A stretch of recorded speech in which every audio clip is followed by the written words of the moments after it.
আসসালামু আলাইকুম। আমি তাজুল স্যার, কটিয়াদী উপজেলা সহস্রামদুলদে ইউনিয়নের বড় হাওরে অবস্থিত। বড় হাওরের একটি বিশাল সমস্যা। কি সমস্যা? এটা হলো রাস্তাঘাটের বেহাল দশা।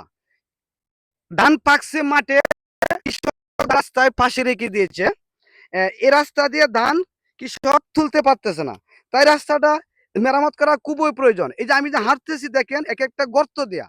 এখন আপনারা বলেন এই গর্তটা দিয়ে কিভাবে একটি গাড়ি বা একটা ট্রলি কিভাবে আ আসা যাওয়া করবে?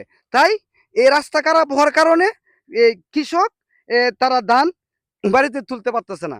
তাই আমি আ যারা এই মানবিক কাজ করেন, যারা ওই দেশকে ভালোবাসেন, কৃষককে ভালোবাসেন, আপনারা এগিয়ে আসেন। এগিয়ে আসেন এই রাস্তাটা মেরামত করতে হবে দ্রুত। তাহলেই কৃষক তাদের কাঙ্ক্ষিত ফসল ধান ঘরে তুলতে পারবে।